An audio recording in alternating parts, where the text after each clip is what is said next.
Hello student, welcome to the fifth lecture of solid state. My name is Ram Parmar और आज के lecture में हम लोग different types of crystal systems के बारे में पढ़ेंगे। लास्ट लेक्चर में मैंने आपको डिटेल में बता दिया था कि यूनिट सेल क्या होता है और यूनिट सेल्स के टाइप क्या होते हैं। आज हम लोग क्रिस्टल सिस्टम जो है, कौन कौन से टाइप के क्रिस्टल सिस्टम्स हो सकते हैं, ए बी और सी के वैल्यू को चेंज करके, अल्फा बीटा गामा को चेंज करके कितने टाइप के क्रिस्टल सिस्टम बनाए जा सकते हैं। तो इसके ऊपर एक मैथमेटिशियन थे जिनका नाम था ब्रावियस। ठीक है ना, ब्रावियस। ऐसे तो बच्चों को बोलूंगा अगर एबीसी को अरेंज करके, अल्फा बीटा गामा को अरेंज करके बनाओ कितने, तो मैथ्स में वो लोग परम्यूटेशन कॉम्बिनेशन से इनफाइनाइट बना देंगे, बट वैसा नहीं पॉसिबल है। एक मैथमेटिशियन ही थे जिनका नाम था ब्रावियस। उन्होंने बताया था कि टोटल देयर आर 14 वेज कि हम लोग क्रिस्टल सिस्टम्स को अरेंज कर सकते हैं, मतलब लटाइस को अरेंज कर सकते हैं। 14 लटाइसेस are possible. There are 14 ways in which we can arrange the lattice और lattice points। ठीक है, 14 ways ही है जो स्टेबल है, बाकी ऐसे बनाने जाए तो इनफाइनाइट होंगे, वो स्टेबल नहीं होंगे। और ये मैथमेटिशियन ही थे। क्रिस्टल सिस्टम्स की बात करें तो 14, ध्यान से सुनो, एमसीक्यू क्वेश्चन। 14 क्या है? ब्रावियस लटाइसेस है, जिसको अगर हम लोग क्लासिफाई करें तो सिर्फ 7 टाइप के क्रिस्टल सिस्टम्स होते हैं। 7 क्रिस्टल सिस्टम्स। ठीक है, तो 14 कैसे हो गए फिर? 14 बेसिकली इसी के अंदर टाइप्स है, 7 के अंदर ही टाइप्स करके टोटल कितने होते हैं? 14। हर एक के दो ऐसा भी जरूरी नहीं है, हर एक के अलग अलग भी होंगे। तो याद रखना, अगर क्वेश्चन एग्जाम में पूछा कि टोटल कितने टाइप के क्रिस्टल सिस्टम्स होते हैं, तो बोलना 7। हाउ मेनी टाइप्स ऑफ ब्रावियस लटाइसेस, तो 14 आंसर आएगा। ठीक है, तो अभी ये टेबल जो मैं बना रहा हूँ, जनरली मैंने देखा है बहुत सारे टीचर्स इसको बच्चों को बोलते हैं आप लोग लर्न कर लेना, बट मैं इसको आरपी ट्रिक से भी लर्न करवाऊंगा। आप लोग एक एक करके ध्यान देंगे। ठीक है, तो सबसे पहले हम लोग फर्स्ट कॉलम में लिखेंगे क्रिस्टल सिस्टम। क्या लिखेंगे? Crystal system. ठीक है ना, फर्स्ट कॉलम में हमने लिखा क्रिस्टल सिस्टम। दूसरे में हम लोग लिखेंगे edge length. Edge length, edge length मतलब ए बी सी। उसके बाद में तीसरे में हम लोग लिखेंगे एंगल्स। क्या लिखेंगे? Angles, alpha beta gamma. ठीक है, चौथे में हम लोग लिखेंगे वेरिएशंस। कौन कौन से टाइप के वेरिएशंस पॉसिबल है, फेस सेंटर, बॉडी सेंटर, ऐसा।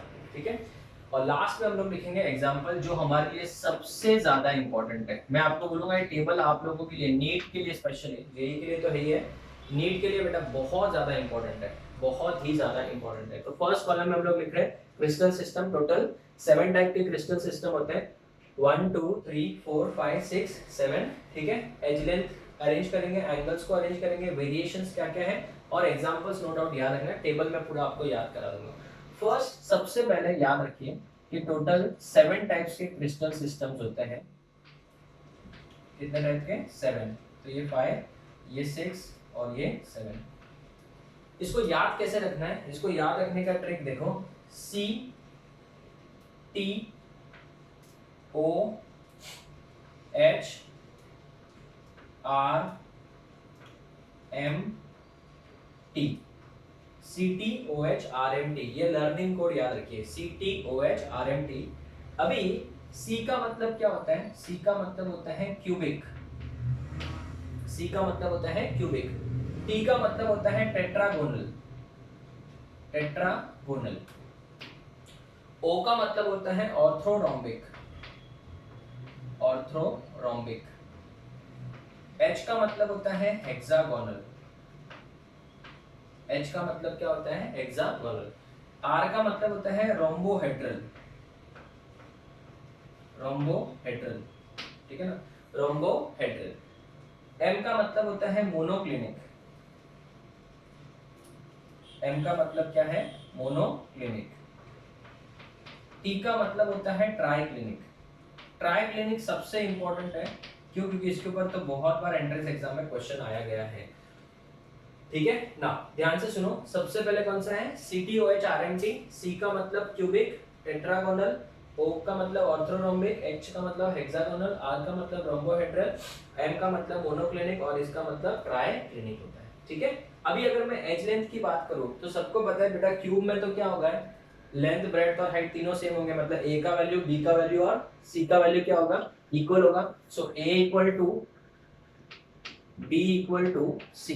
करेक्ट। और अगर मैं एंगल की बात करूं तो ये भी 90, ये भी 90 और ये भी 90। हर एक एंगल क्या होगा बच्चों? 90 होगा। तो alpha equal to beta equal to gamma equal to 90 degrees, equal to 90 degrees होगा बेटा। इज इट क्लियर ना? अगर हम बात करें सेकेंड वाले टेट्रागोनल की, जो टेट्रागोनल में बच्चों ए और बी इक्वल होता है बट बी और सी आर नॉट इक्वल, मतलब दो साइड्स इक्वल है, थर्ड साइड का लेंथ क्या हो जाएगा, डिफरेंट हो जाएगा, ठीक है। फिर ऑर्थोरोम्बिक की बात करें तो A is not equal to B is not equal to C, ठीक है।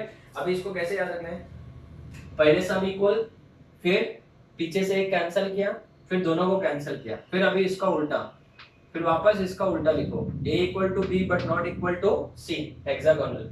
फिर वापस से ये वाला कैंसिल भी हटा दो, a equal to B equal to C, और वैसे भी रोम्बोहेड्रल में सब साइड्स क्या होंगे बेटा, इक्वल ही होंगे। तो इसको याद रखने का तरीका बताओ, चलो a equal to B equal to C, फिर इसको कैंसिल करो, a equal to B is not equal to C, फिर दूसरे को भी कैंसिल करो, a is not equal to B is not equal to C, फिर एक एक कैंसिल हटाते जाओ, इधर से मत हटाना, पहले ही हटाना, a equal to B but not equal to C, फिर बाद में सब कैंसिल हो गया, a equal to B equal to C. Now monoclinic और ट्राइक्लिनिक दोनों सेम है बेटा, उसमें दोनों में a is not equal to B is not equal to C, a is not equal to B is not equal to C, इस तरीके से आएगा, ये याद रखना है सबको। सो स्टूडेंट्स मुझे बताओ, सबसे पहली बात तो ये सबको याद हो गया, बोलो कैसे लिखना था वापस से बताओ, पहले इधर बताओ a equal to B is equal to C, अगर ये याद है तो ये इजी हो जाएगा, फिर पीछे से कैंसिल किया, फिर एक ये कैंसिल किया, फिर वापस ये इक्वल, एक ही कैंसिल कर देंगे, फिर ये भी हटा देंगे, और लास्ट के दोनों में पूरा सब कुछ कैंसिल ना। इसको याद रखने का एकदम सिंपल ट्रिक है, स्टार्टिंग के तीनों में alpha equal to beta equal to gamma equal to 90, alpha equal to beta equal to gamma equal to 90, ठीक है। और सबसे इंपॉर्टेंट मैं आपको ये क्यों बोल रहा हूँ, because this is most unsymmetric. Unsymmetric मतलब बेटा इसमें a equal to B is not equal to C, alpha is not equal to beta is not equal to gamma is not equal to 90, कुछ भी इक्वल नहीं है। सो अगर question exam में आ जाए which of the following is most unsymmetric, unsymmetric में क्या आएगा, ऑप्शन क्या आएगा, ट्राइक्लिनिक। याद रखना, एक नोट पॉइंट में मैं लिखवा भी देता हूँ, the most unsymmetric structure is what, it is triclinic. Alpha equals to beta, sorry, a is not equal to b is not equal to c, and alpha, beta and gamma they are not equal to each other and they are not equal to 90। अभी बचा कितना, ये तीन बचा, ठीक है ना। ना सबसे पहले मैं आपको रोम्बोहेड्रल की बताऊंगा। रोम्बोहेड्रल में बेटा सब एंगल्स होंगे तो equal, but none of them is equal to 90, simple trick. सब एंगल, रोम्बस की बात करें तो एंगल सब होंगे तो इक्वल, ठीक है ना। रोम्बस अभी एक रोम्बस को ऐसे बनाओगे वैसे नहीं, एक का दूसरे के साथ टच करके दिख रहे हैं हम लोग, तो अल्फा बीटा गामा होंगे तो सब equal, but none of them is equal to 90। अभी हेक्सागोनल की बात करो बच्चों, हेक्सागोनल सबको पता होगा, ये देखो ये हेक्सागोनल स्ट्रक्चर है। हेक्सागोनल कैसे, ये देखो ये हेक्सागोन है, ये ऐसे। अगर बेटा ध्यान से देखेंगे तो ये a और b इक्वल था, देखो a और b इक्वल था बट c इक्वल नहीं था, ये देखो a इक्वल टू b था, a इक्वल टू b था बट c तो हाइट बहुत ज्यादा बढ़ गया, so a equal to b but not equal to c ना।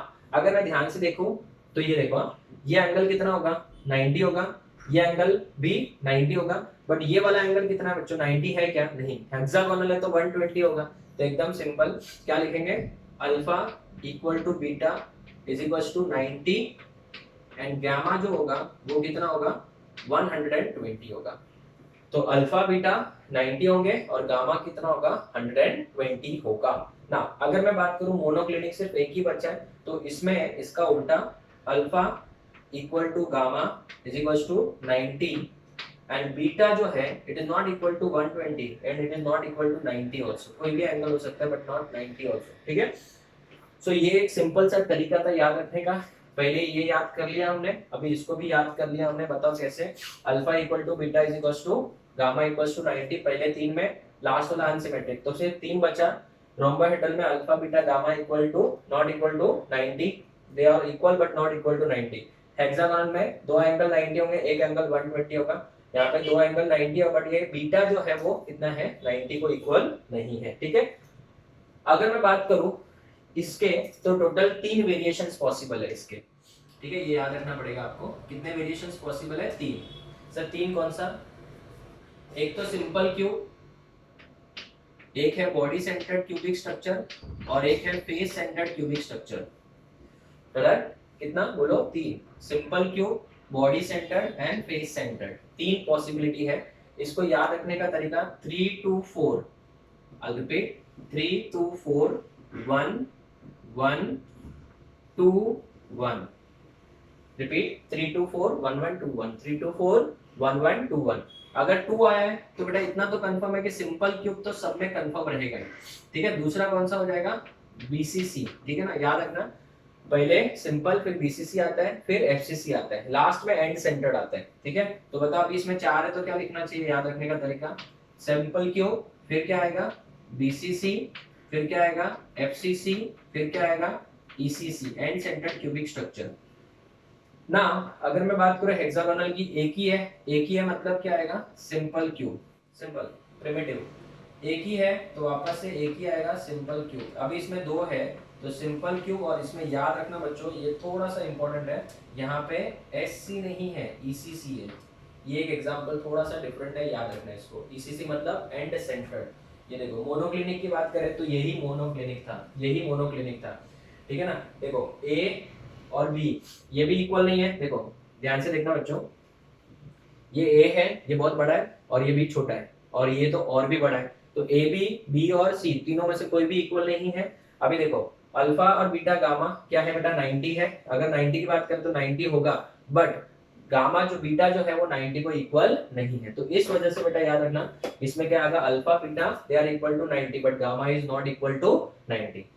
Sorry alpha and gamma are 90 but beta is not equal to 90। Last वाला जो ट्राइक्लिनिक है उसमें एक ही है, दैट इज सिंपल क्यूब। तो बच्चों अगर हम लोग सबका टोटल करें, देखो 3 3 plus 2 5, 5 plus 4 9, 9 plus 1 10, 10 plus 1 11, 11 plus 2 sorry 13, 13 plus 1 कितना हो जाएगा बेटा 14। सो टोटल कितने टाइप के क्रिस्टल हैं, 7 क्रिस्टल सिस्टम है, और ब्रावियस लैटिस कितने हैं बेटा, टोटल 14 है। तो टोटल अगर मैं देखने जाऊं तो टोटल इसमें मुझे 14 क्या मिलेंगे, लैटाइस मिलेंगे, और इन लैटाइसेस को क्या बोलते हैं, ब्रावियस लैटाइस। तो 14 टोटल आएगा बेटा, इसको अगर मैं टोटल लिखने जाऊं यहाँ पे तो टोटल 14 आएगा, और इन 14 को ही क्या बोलते हैं, ब्रावियस लैटाइस, बराबर है। और ये ब्रावियस लैटाइस जो है वो टोटल कितने टाइप में डिवाइड हो गया है, सिर्फ 7 में। क्यों, क्योंकि अभी 3 जो है वो तो 3 अलग अलग तरीके हैं, बट वो आएंगे तो किसमें, क्यूबिक में ही आ रहे हैं ना। तो इसको याद रखने का तरीका क्या बेटा, CTOH RMT। अब ये जो रोम्बोहेड्रल है इसका दूसरा एक और नाम है, इसको ट्राइगोनल भी बोलते हैं, टेट्रागोनल नहीं ट्राइगोनल। ठीक है, याद रखना टेट्रागोनल सेकंड वाला था, ये ट्राइगोनल है। तो ये टेबल हमारे लिए बहुत इंपॉर्टेंट। सर एंट्रेंस में कैसे क्वेश्चन आता है, एंट्रेंस में क्वेश्चन एकदम सिंपल स्ट्रेट फॉरवर्ड आता है। ठीक है ना, A equal to B equal to C, alpha equals to beta equals to gamma equals to 90 is possible for option A cubic, tetragonal, C orthorhombic, D hexagonal. तो simple trick क्या करना है, cubic. For which of the following 4 variations are possible, पहले 4 option दे दिया orthorhombic. For which of the following only one variation is possible, और समझो first second third fourth दे दिया, तो आंसर क्या आएगा, हेक्सागोनल। ना बच्चों ये जो एग्जांपल वाला पार्ट है उसमें मैं आपकी मदद नहीं कर पाऊंगा, वो आपको याद ही रखना है। अभी स्टूडेंट्स मुझे पूछते सर कितने सारे एग्जांपल्स याद रखे, अलग अलग बुक्स में अलग अलग एग्जांपल्स दिए और बहुत सारे दिए, तो आपको सिर्फ एनसीईआरटी को फॉलो करना है ये मामले में। ठीक है, क्योंकि जो चीजें याद करने वाली हैं वो एनसीईआरटी में से पूछी जाएगी। तो मैं आपको एग्जांपल्स लिख के दे देता हूँ जो मैंने भी एनसीईआरटी में से उठाए हैं, बट आप लोगों को ये एग्जांपल्स याद रखने हैं। ठीक है, NaCl, ZnS, Cu। ठीक है, एक आध और बता देता हूँ, डायमंड एक एक्स्ट्रा बता देता हूँ, एक आध सब में एक्स्ट्रा बताऊंगा, बट बाकी 99% will be from NCERT textbook. Next white tin, इसकी बात करें तो व्हाइट टिन Sn, फिर SnO2, tin oxide, titanium oxide, these are the 3 examples. And last एक और एग्जांपल है CaSO4, कैल्शियम सल्फेट। ये 4 एग्जांपल्स आपको याद रखने हैं जो कि एनसीईआरटी बुक में ही दिया हुआ है। नेक्स्ट आता है KNO3। ठीक है बच्चों, ये मैं खुद भी बोलूंगा आपको, एज इट इज इनको क्या रखना है याद, और ये सिर्फ और सिर्फ प्रैक्टिस से होगा, इसमें कोई आर्बिट्रेट नहीं है। रोम्बिक सल्फर,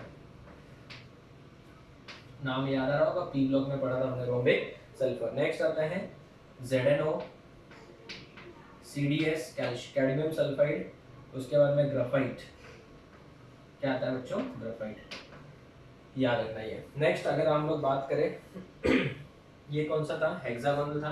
रोम्बोहेड्रल की बात करें तो CaCO3 जिसको कैल्साइड बोलते हैं, जिससे निकोल्स प्रिज्म भी बना होता है, और दूसरा सिनाबार, सिनाबार का मतलब क्या होता है HgS। ये दो एग्जांपल्स इसके याद रखना। तीसरा मोनोक्लिनिक की बात करें, मोनोक्लिनिक तो मोनोक्लिनिक सल्फर, मोनोक्लिनिक सल्फर बहुत बार पूछा गया है।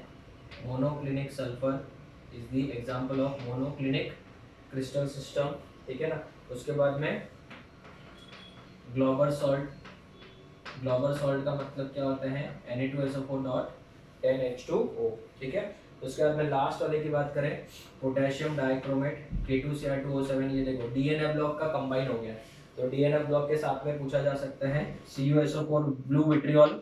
ये सब बेटा एज इट इज है, अगर आपको याद है तो टाइम बचेगा एग्जाम में, नहीं भी याद है तो अभी भी एग्जाम में टाइम बचेगा बेटा, ठीक है ना। नहीं याद है तो बेटा इसमें तुक्का कुछ कर ही नहीं सकते, अक्कड़ बक्कड़ मम्मी वो कुछ हो ही नहीं सकता, इस वजह से बेटा तो इस टेबल को एज इट इज याद ही रखना है। टोटल 14 टाइप के ब्रावियस लैटिसेस होते हैं, जिनको 7 टाइप्स में क्या किया है, डिवाइड किया गया है। तो याद रखना क्रिस्टल सिस्टम्स कितने हैं, 7 है, और ब्रावियस लैटिस कितने हैं, 14 है। So 14 Bravais, he was a mathematician lattice, ठीक है। तो अभी बहुत सारे मेरे प्यारे बच्चे होंगे बेटा जो फ्यूचर में अच्छे अच्छे मैथमेटिशियन बनने वाले होंगे, वो लोग क्या सोचेंगे, सर एबीसी और अल्फा बीटा गामा को तो अरेंज करके इनफाइनाइट बना सकता हूं मैं, बट वो आप बना सकते हो बेटा, बट वो स्टेबल नहीं है। और ब्रावियस जो है आपके मैथमेटिशियन बनने से पहले वो तो बेटा बन के भी भगवान को प्यारे भी हो गए।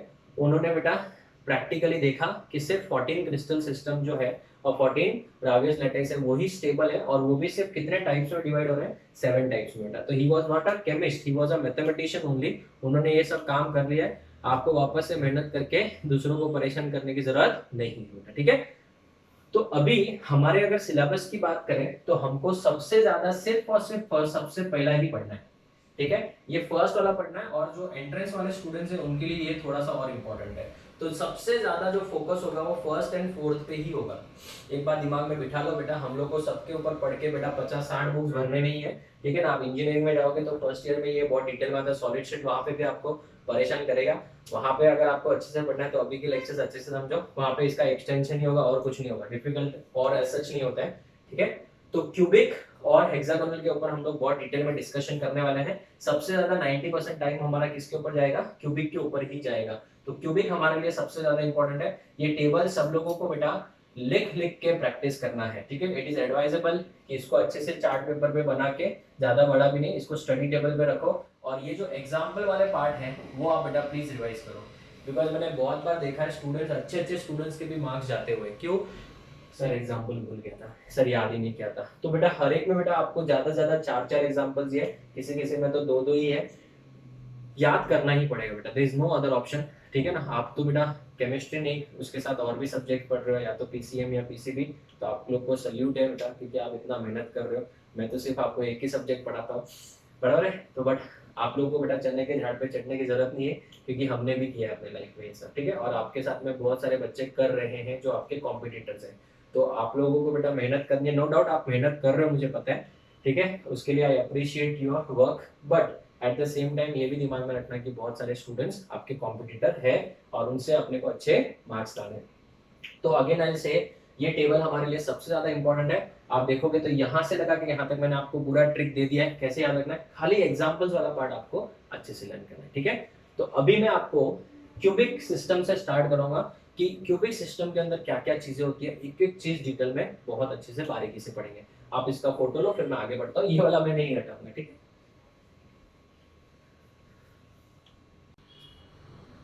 Okay students, so let us talk about a very important part, analysis of cubic crystal and contribution of atoms। Now ये हम लोगों को आगे बहुत काम आने वाला है। तो सबसे पहले हम लोग एक क्यूबिक क्रिस्टल बना देते हैं, ध्यान देना। इमेजिन करो मेरे पास एक क्यूब है, अभी उसमें जो पोजीशंस है हम लोग ऑलरेडी पढ़ चुके हैं, कौन से पोजीशन को क्या बोलते हैं, पर एक बार हम लोग वापस से इसको अच्छे से पढ़ लेते हैं और फिर उनके कंट्रीब्यूशन के बारे में बात कर लेते हैं। अब ये कंट्रीब्यूशन वाला पार्ट क्या है सर, वो हम लोग को थोड़ा समझना पड़ेगा, जो कि आगे वाले लेक्चर्स में हमको बहुत ही काम आने वाला है, ठीक है। तो स्टूडेंट्स ध्यान देना, इमेजिन करो मेरे पास ये क्यूबिक क्रिस्टल है,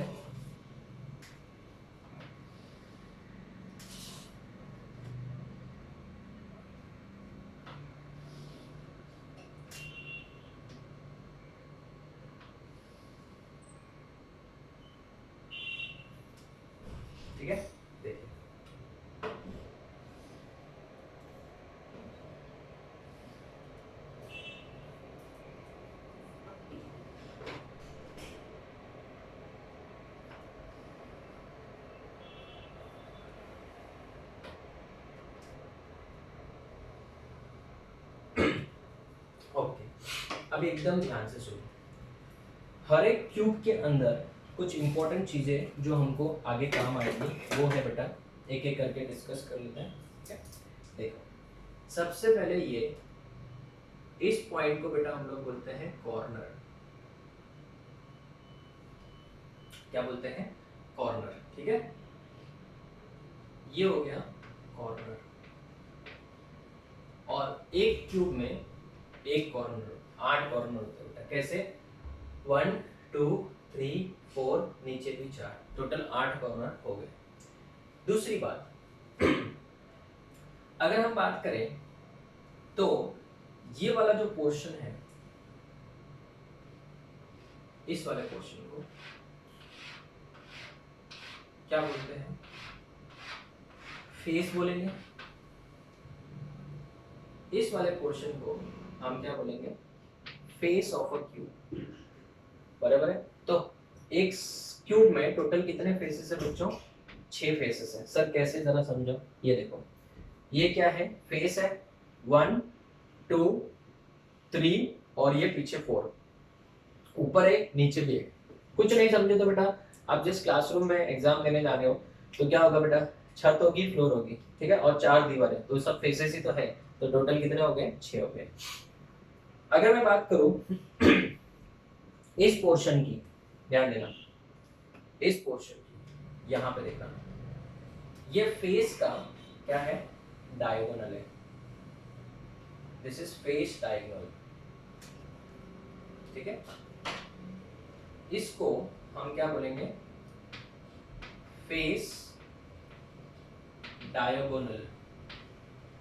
और फेस डायगोनल कितने होंगे सर? ये एक और ये 2। तो हर फेस पे कितने फेस डायगोनल होंगे? 2। कैसे बेटा? देखो ध्यान से, एक ऐसे और एक ऐसे भी तो होगा। ठीक है ना, इसमें नहीं समझा तो ऐसे समझो, एक ऐसे और एक ऐसे। ये फेस में 2 डायगोनल हुए, फेस डायगोनल, ऐसे 2 सब में होंगे। तो टोटल फेसेस कितने बेटा? 12। तो फेस डायगोनल्स भी कितने होंगे? 12 होंगे। एकदम सिंपल, समझ में आ रही है मेरी बात? उसके बाद में अगर मैं बात करूं इस पोर्शन की, ये देखो पीछे वाले का सेंटर, ये वाला कॉर्नर, और आगे वाले का ये पॉइंट, इसको अगर मैं ज्वाइन करूं, इन दोनों को अगर मैं ज्वाइन करूं, तो सर ये क्या बन रहा है? ये बन रहा है आपका बॉडी डायगोनल। ये बॉडी डायगोनल है, ठीक है ना, वो फेस डायगोनल था, अब ये बॉडी डायगोनल है। बराबर है? आप जिस रूम में बैठे हो, जैसे ये वाला फेस है ना, ये वाला 2 दीवार है, इसका ऊपर वाला कॉर्नर दिखेगा नहीं, मुझे पता है, उसका ऊपर वाला कॉर्नर सामने वाले, इस दीवार के सामने वाले का उधर नीचे वाले के कॉर्नर से ऐसे ज्वाइन करूंगा, तो क्या बनेगा? Body diagonal. इस वाले ब्लू वाले लाइन को बेटा हम लोग क्या बोलेंगे? बॉडी डायगोनल बोलेंगे। एक एक करके अच्छे से पढ़ रहे हैं, बॉडी डायगोनल, इसको हम लोग बोलेंगे बॉडी डायगोनल। और बॉडी डायगोनल कितने होंगे बच्चों? कैसे? देखो टोटल एक बॉडी डायगोनल बनाने के लिए कितने कॉर्नर चाहिए? 2। सुनो वापस से, एक बॉडी डायगोनल बनाने के लिए कितने कॉर्नर चाहिए? 2। एक कॉर्नर ये और एक कॉर्नर ये, तो टोटल कॉर्नर कितने? 8 है ना, तो टोटल बॉडी डायगोनल कितने हो जाएंगे? 4। बॉडी डायगोनल कितने हो जाएंगे? 4 हो जाएंगे। ठीक है, उसके बाद में नेक्स्ट, इस पोजीशन को क्या बोलेंगे बेटा? इस पोजीशन को बोलेंगे बॉडी सेंटर। तो कैन वी से दैट बेटा बॉडी सेंटर जो है उसी से बॉडी डायगोनल पास हो रही है, तो इस पॉइंट को क्या बोलेंगे? Body centre. और बॉडी सेंटर कितने होंगे बच्चों? ऑब्वियसली सेंटर ऑफ मास तो एक ही होता है ना, तो बॉडी सेंटर भी कितना होगा? एक ही होगा। बराबर है? अगर हम बात करें, ये फेस डायगोनल था ना, इसको थोड़ा सा अपन इस तरीके से रिप्रेजेंट करते हैं आराम से। ये देखो, ये क्या था? फेस डायगोनल था। अभी अगर इस फेस के सेंटर में मैं एक एटम बना दूं, ये व्हाइट वाला, चलो, तो ये वाले पॉइंट को कौन सा पॉइंट बोलेंगे बेटा? इसको हम लोग बोलेंगे फेस सेंटर। बराबर है? हर फेस के सेंटर में एक एटम है, तो टोटल फेसेस कितने बेटा? 6 है, तो फेस सेंटर पोजीशन भी कितने होंगे बेटा? 6 होंगे। समझ में आ रही मेरी बात? उसके बाद ये वाला जो पॉइंट है, ये वाला साइड, ये देखो, ये ऐसा, ये क्या है? एज है। ये क्या है बेटा? एज है, तो ये एक एज हो गए। एजेस कितने हैं बेटा टोटल? गिनो। कैसे गिनेगा सर? ये देखो, 1 2 3 4, नीचे 4 एजेस, ऊपर 4 एजेस और वर्टिकली 4। कुछ नहीं समझा, सब गाँव से है। ये देखो 1 2 3 4, ये एजेस है ना, ये 4 हो गए, ये 5, ये 6, ये 7 8 और ऊपर वापस से 4। तो टोटल कितने हो गए बेटा? 8 हो गए कि नहीं, सॉरी 12 हो गए कि नहीं हो गए? तो एजेस कितने होते हैं बेटा? 12 होते हैं, बराबर है। और एज के सेंटर में अगर कोई एटम आ जाए, सुनना अच्छे से, एज के सेंटर में अगर कोई एटम आ जाए एज के सेंटर में, तो इस पोजीशन को क्या बोलेंगे? Edge centre. और एज सेंटर कितने होंगे बेटा? एजेस 12 है तो एज सेंटर भी कितने होंगे? 12 ही होंगे। Is it clear? तो ये हमारे लिए बहुत ज्यादा इंपॉर्टेंट है। वापस से बता दो, कॉर्नर कितने होते हैं? 8 होते हैं, 8 कॉर्नर होते हैं। 8 कॉर्नर के बाद फेसेस कितने होते हैं? 6, फेस डायगोनल 12। जितने फेस होंगे उसमें एक फेस में 2 डायगोनल होंगे, एक तो ऐसा डायगोनल और एक ऐसा क्रॉस वाला। फिर फेस सेंटर 6 होंगे, एजेस 12 होंगे, एज सेंटर कितने होंगे? 12 होंगे। बॉडी डायगोनल कितने होंगे? 4, बॉडी डायगोनल 4 होंगे। और बॉडी सेंटर कितना होगा बच्चों? एक ही बॉडी सेंटर होगा। Is it clear? इतना सबको अच्छे से समझ जाना चाहिए था, ठीक है। अभी अगर मैं बात करूं आपको, सिंपल सा क्वेश्चन, एकदम ध्यान से सुनना। कंट्रीब्यूशन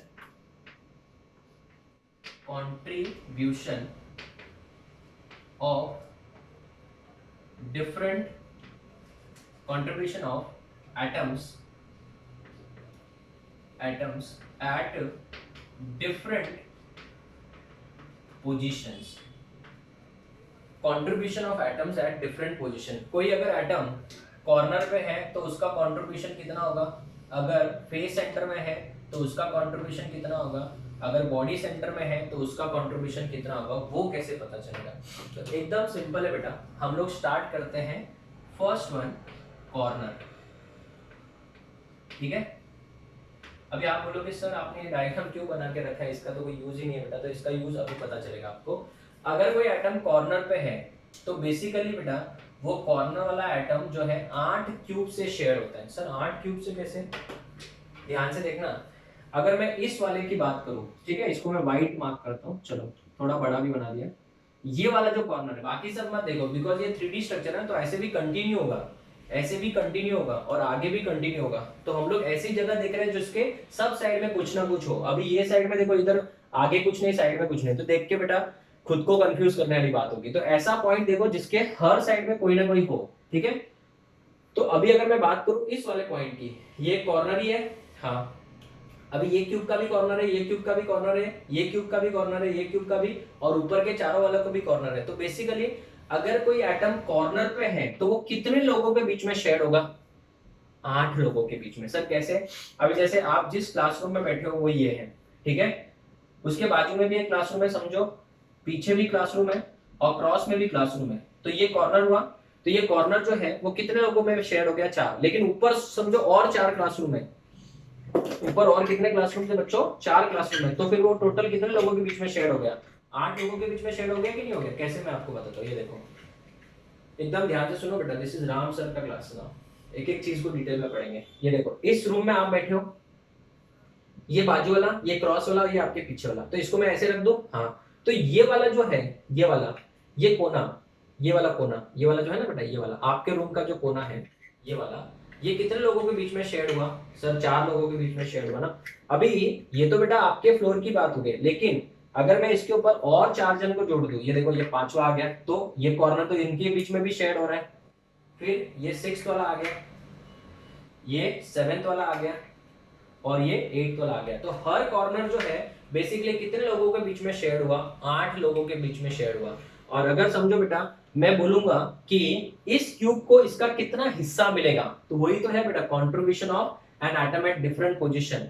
तो कॉर्नर पे जो भी एटम होगा यहाँ पे, उसका बेटा इसको कितना मिलेगा? सर वो तो 8 लोगों में डिवाइड हो गया ना, तो 8 लोगों में डिवाइड हो तो खुद को कितना मिलेगा? सिर्फ और सिर्फ 1/8 तो मिलेगा। सर कैसे? अरे सिंपल है ना यार, तुम 8 जन फ्रेंड्स है, उसने एक पिज्जा मंगाया इतना बड़ा, सर अच्छी हो, खाने की बात हो रही है, अच्छा लग रहा है, ठीक है जो अगर इतना बड़ा पिज्जा मंगाया और 8 लोग हैं, तो क्या करोगे? 4 लोग ही खाओगे, 4 लोग मुंह देखोगे एक दूसरे का, नहीं ना। तो उसके कितने हिस्से करोगे? 8 करोगे ना, तो हर एक को कितना मिलेगा? 1/8। तो मैं वही तो बोल रहा था मराठी में, समझ में आया सबको? तो स्टूडेंट्स डू रिमेंबर अगर कोई एटम कॉर्नर पे है, ये सब चीजें अभी आपको दिमाग में अच्छे से बिठानी है। अगर कोई एटम कॉर्नर पे है तो उसको उस एटम का कितना हिस्सा मिलेगा? आठवां हिस्सा मिलेगा, आठवां, 1/8। अभी ज्यादा समझाता हूं मैं आपको। ये देखो, अगर मेरे पास में, समझो ये क्या है बेटा? स्फीयर है। तुम लोग का चेहरा भी ऐसे ही रहना चाहिए हमेशा, ठीक है ना? ये स्फीयर है, तो ये स्फीयर जो है अगर समझो कॉर्नर पे है, तो क्या मुझे इसका पूरा मिलेगा? नहीं, इसका आठवां हिस्सा। तो पहले मैं इसको दो भाग में डिवाइड करता हूँ। दो भाग में डिवाइड करो, ये देखो दो भाग में डिवाइड हो गया। ओके, तो इस स्फीयर को दो भाग में डिवाइड किया। अभी ये तो दो भाग में हुआ, टोटल 8 भाग में डिवाइड करना है। तो ये देखो, ये दो भाग में डिवाइड हो गया। फिर मैं इसको ऐसे भी काटूंगा। अरे समझ रहा है कि ऐसे कट करूंगा ना, ऐसे कट करूंगा तो बेटा ये कैसे दिखेगा? लेमन को कट करते हैं, पता है? ऐसा ऐसे कट करेंगे तो फिर ये देखो, कट करेंगे, कहां से कट करना है? ऐसे कट करना है ना। तो ऐसे कट करोगे तो ये दो टुकड़े हो गए। तो अभी कितने टुकड़े हो गए? 4। उसके भी तो दो करोगे ना, जो दूसरा पार्ट था। तो टोटल कितने हो गए? 4। अभी क्या करना है? अभी ये जो टुकड़ा मिला है इसको भी ऐसे कट करना है यहां से, तो एक और टुकड़ा हो जाएगा 8। तो ये देखो, ऐसा था, इसको बीच में से टूटा तो ये ऐसा हो गया। तो बेसिकली ये कौन सा हिस्सा है बेटा? 1/8 पार्ट है, 1/8। तो अगर कोई एटम कॉर्नर पे है, अगर कोई एटम कॉर्नर पे है तो उसका 1/8 हिस्सा ही इधर रहेगा सेल के अंदर। बाकी इधर का हिस्सा पूरा बनाओगे तो पूरा स्फीयर बनेगा ना। तो इस क्यूब में ये जो कॉर्नर पे एटम दिख रहा है, ये वाला देखो, व्हाइट वाला दिख रहा है, ये कितनावा हिस्सा है बेटा? 1/8 हिस्सा है। देखो इसके जैसे ही है, सेम इसके जैसा ही है, 1/8 हिस्सा है। वापस से बता दो एक बार। ये देखो, हमारे पास पूरा स्फीयर था, इसके पहले मैंने कितने टुकड़े किए? दो टुकड़े किए, दो टुकड़े किए, ऐसे हो गया। फिर इसका भी जो करेंगे सेम उसका भी करेंगे, तो इसको मैं साइड में रख देता हूँ, ठीक है? अभी दो टुकड़े हो गए। फिर मैं क्या करूंगा? इसी को बेटा दो पार्ट्स में और डिवाइड करूंगा, ऐसे कट करके, तो ये ऐसे हो गया। फिर 4 टुकड़े हो गए, ठीक है? अभी मैं क्या करूंगा? इसको और दो पार्ट्स में डिवाइड करूंगा। कैसे डिवाइड करूंगा? बीच में से ऐसे कट करके, तो इसका 8वां हिस्सा हो गया। तो ये जो हिस्सा है बेटा, this is 1/8 of a cube. अगर आप कोई भी क्रिस्टल सिस्टम देख लो, कोई भी क्रिस्टल सिस्टम देख लो, हर एक का कॉर्नर इसी तरीके से दिखेगा, बिकॉज कॉर्नर पे बेटा कंट्रीब्यूशन कितना होता है? 1/8 होता है। आप ये देखो, ये बॉडी सेंटर वाला देखो, कॉर्नर का कंट्रीब्यूशन 1/8 है। आप एंड सेंटर देख लो, कॉर्नर का कंट्रीब्यूशन 1/8 है। अगर आप फेस सेंटर वाला भी देख लो, कॉर्नर का कंट्रीब्यूशन 1/8 है। अगर आप सिंपल क्यूब देख लो, कॉर्नर का कंट्रीब्यूशन 1/8 है। तो याद रखना बच्चों, क्या सबसे important, corner, each corner is shared by how many UC? By 8 UC, 8 unit cells, हाँ या ना? So therefore contribution at corner will be कितना? 1/8 of 1, 1/8 ऑफ 1 विल बी 1/8 ही होगा। तो हर जो कॉर्नर पे एटम होगा उसका 1/8 हिस्सा मिलेगा। यही है बेटा वो 1/8 हिस्सा। इस तरीके से सॉलिड शीट पढ़ो ना बेटा, कैसे डिफिकल्ट लगेगा? आप पढ़ोगे ऐसे ही ऊपर ऊपर से बेटा, कोई भी वीडियो लेक्चर्स में, तो कैसे समझेगा? ये है आपका प्रॉपर पैटर्न, ठीक है ना? एक एक चीज ऑफलाइन जैसे ही आपको समझ में आ रही होगी। तो कॉर्नर पे अगर कोई भी एटम है तो उसका 8वां हिस्सा मिलेगा, दैट इज 1/8। अगर मैं बात करूं कॉर्नर के बाद एज सेंटर की, अगर कोई एटम एच के सेंटर पे है तो उसका कंट्रीब्यूशन कितना होगा, ठीक है ना? अभी एच का सेंटर का मतलब क्या? अगर कोई एच के सेंटर में है एटम तो उसका कितना हिस्सा मिलेगा? अभी जस्ट इमेजिन करो बेटा, एच सेंटर का मतलब क्या? अभी आप बताओ, मेरे पास में समझो ये 4 क्यूब्स है। कितने क्यूब्स है बेटा? 4, ठीक है ना? अभी इमेजिन करो, यहाँ पे कोई भी एक एज ले लेते हैं, ये वाला एज लिया। तो अगर ये एज की बात करो तो इधर एक सेंटर में एटम है, हाँ इसके सेंटर में एटम है। तो कहने से बेटा यहाँ पे इसके साथ जोड़ूंगा तो कितने लोगों के बीच में शेड हो गया? 2। फिर इसके सामने भी एक ऐसा होगा 3, और इधर भी एक होगा, तो टोटल 4। तो बीच में जो एच था, इसका जो एच था, वो कितने लोगों के बीच में शेड हो रहा है बेटा? 4। तो कैन वी से दैट अगर 4 लोगों के बीच में शेड हो रहा है तो इसका कितनावा हिस्सा मिलेगा इसको? सर 4 × 1/4, तो 1/4 मिलेगा। तो कैसे इसको समझेंगे बेटा, ध्यान देना। अगर मेरे पास में समझो ये स्फीयर है, ठीक है ना? तो 1/4 क्या होगा इसका? ये देखो, ये स्फीयर है, इसका ये 1/2 हो गया, ये 1/2 हो गया। फिर इसके दो और टुकड़े करेंगे, किसी एक के दो और टुकड़े करेंगे, तो ये हो गया 1/4। तो बच्चों मुझे बताओ, हर एक एज के सेंटर में जो होगा वो इसके जैसा दिखेगा? ठीक है ना, this is 1/4 of a sphere, ठीक है ना, so 1/4 of a sphere, each edge, अभी अगर मुझे यहाँ पे समझाना है, ये देखो ये वाला एज देखो, ये वाला एज, ये वाला एज कितने लोगों के बीच में शेड है, सिर्फ ये एज, ये ऊपर मत देखो, खाली इधर से इधर तक ही देखो, सर तो ये तो नीचे के 4 लोगों के बीच में शेड है, तो each edge is shared by 4 unit cells, बराबर है, so therefore contribution of an atom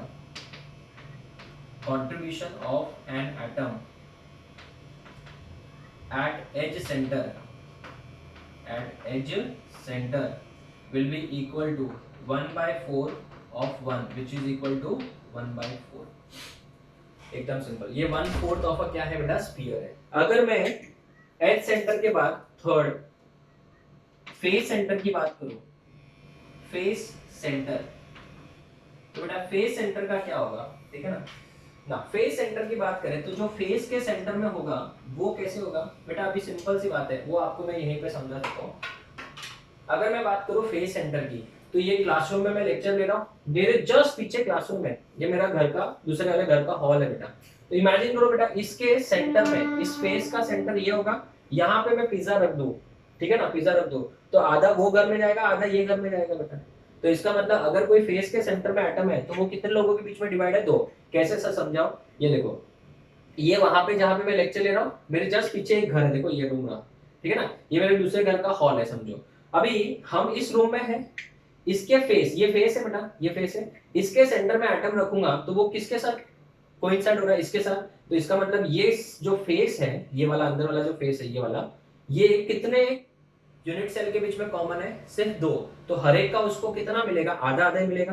कैसे आधा आधा, ये देखो, आधा स्फीयर इधर रहेगा और आधा स्फीयर वो साइड में, वो वाले घर में चला जाएगा, तो बेसिकली अगर देखने जाए तो ये देखो फेस सेंटर में देखो आधा स्फीयर दिख रहा है, तो हर एक एटम जो फेस के सेंटर में होता है उसको कितना कंट्रीब्यूशन मिलता है, 1/2 वाला कंट्रीब्यूशन मिलेगा। ये देखो ये भी फेस सेंटर में था ना, एंड सेंटर में देखो ये वाला फेस ऊपर के साथ शेड है, तो जो फेस के साथ शेड होगा वो कंट्रीब्यूशन वाइज कितना मिलेगा, आधा। कैसे, ये देखो ये वाला, और अगर मैं इन दोनों को जोड़ दूं तो ये जो फेस है, ये वाला फेस, ये तो बेटा सिर्फ इसी के साथ शेड हो रहा है, और किसी के साथ शेड हो रहा है क्या, नहीं, इधर जो होगा उसके साथ शेड ये वाला होगा, उसके साथ ये वाला इसका, बट ये वाला फेस तो सिर्फ इसी के साथ शेड हो रहा है, तो इसका मतलब आधा इसको जाएगा, आधा इसको जाएगा, तो आधा इसका ये दिखेगा। तो अगर अभी आज के बाद कभी भी फेस के सेंटर में एटम हो तो उसका कंट्रीब्यूशन कितना होगा, वो कितने लोगों के बीच में शेड होगा, सिर्फ 2।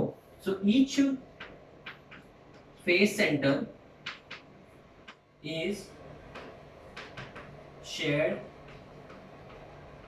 by 2 UC. It is shared by 2 UC. So therefore contribution की बात करें, contribution will be equal to 1/2 into 1 which is equal to half. एकदम सिंपल, समझ में आ रही मेरी बात। फिर अगर हम लोग बात करें last and final body centre की, कंट्रीब्यूशन एट बॉडी सेंटर, तो बॉडी सेंटर पे कंट्रीब्यूशन कितना होगा वो कैसे पता चलेगा, तो बॉडी सेंटर पे कंट्रीब्यूशन पता करने के लिए बेटा क्या करेंगे, हर एक क्यूब के बॉडी के सेंटर में एक, अभी अगर मैं इस क्लासरूम में लेक्चर ले रहा हूँ, ठीक है, मेरे पीछे एक रूम है, ये साइड में रूम है, क्रॉस में भी एक रूम है, ऊपर भी 4 है, बराबर है, इस तरीके से यार।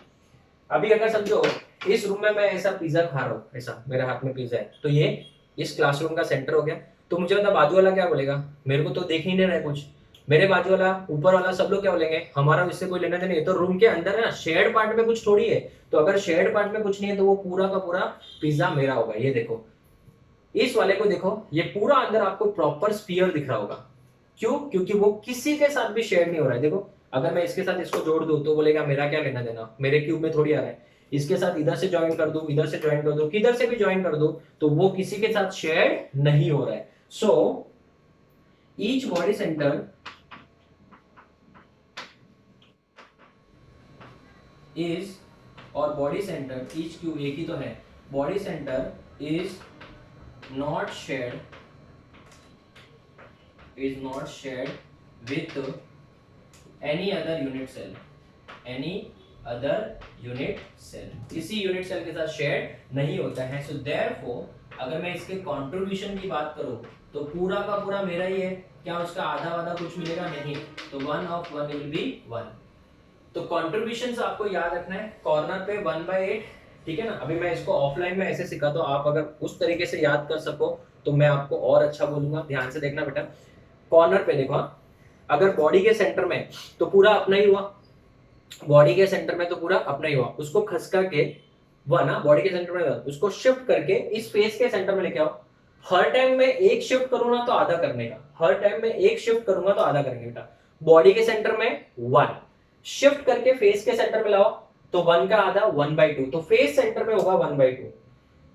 फिर इसको शिफ्ट करके एज के सेंटर में लाओ, फिर वापस से 1/2, तो मतलब वापस उसका हाफ करेंगे। हर टाइम आप मूव करोगे तो हाफ करने का, तो 1/2 का हाफ 1/4 हो गया ना। 1/2 को 2 से डिवाइड करेंगे तो 1/4। फिर फेस एज सेंटर से उसको कॉर्नर पे लेके जाओ, 1/4 को वापस 2 से डिवाइड करो, 1/8 हो जाएगा। तो स्टूडेंट्स याद रखना, body centre 1, face centre 1/2, edge centre 1/4, corner 1/8। तो याद रखना ये पूरा है तो कहां पे, बॉडी सेंटर, आधा हो गया फेस सेंटर, 1/4 हो गया, 1/4 हो गया कहां पे, एज सेंटर, 1/8 हो गया कहां पे, अरे बोलो, कॉर्नर। Very nice. तो बच्चों याद रखना इस तरीके से, ये देखो इसी के बेटा टुकड़े बनाते जा रहा हूं मैं, और कुछ नहीं कर रहा हूं।